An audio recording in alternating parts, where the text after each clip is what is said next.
ఒక గ్లాసు రాగి జావా 3 గ్లాసుల పాలతో సమానమట. ఒక గ్లాసు రాగి జావా 3 గ్లాసుల పాలతో మిల్క్తో సమానమట. చిరుప్రాయం నుంచే చిరుధాన్యాలు తినిపించాలి.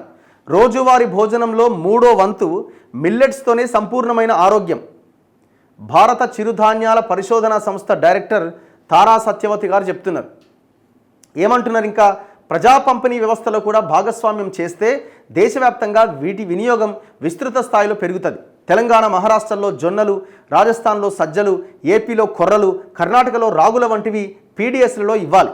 పాఠశాలలు, గురుకులాలు, వసతి గృహాలు, ఆసుపత్రుల్లో కూడా ఈ ఆహార పంపిణీ జరగాలి.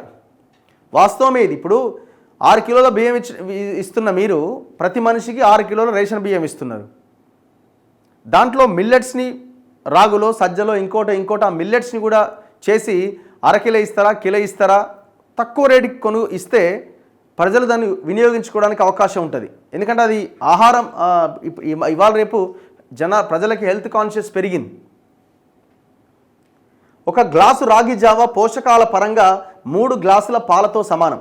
పిల్లలకు రాగి జావా, జొన్న రొట్టె ఇప్పటి నుంచి అలవాటు చేయాలని భారత చిరుధాన్యాల పరిశోధనా సంస్థ డైరెక్టర్ సి తారా సత్యవతి సూచించారు. హరిత విప్లవం మాదిరిగా దేశంలో చిరుధాన్యాల విప్లవం రావాలని ఆకాంక్షించారు. ప్రతి ఒక్కరూ తమ రోజువారీ ఆహారంలో 3వ వంతు చిరుధాన్యాలు ఉండేలా చూసుకుంటే సంపూర్ణ ఆరోగ్యంతో జీవించవచ్చని తెలిపారు. కేంద్ర ప్రభుత్వం దేశంలో సైన్యానికిచ్చే ఆహారంలోనూ 25% చిరుధాన్యాలు వినియోగిస్తోందని, ఈ చైతన్యం అంతటా రావాలని చెప్పారు. ఇది చాలా గొప్ప విషయం. దీన్ని ప్రతి ఒక్కరూ ఫాలో అవ్వాల్సిన అవసరం ఉంది. వైట్ రైస్ టోటల్గా మానేయడమే బెటర్.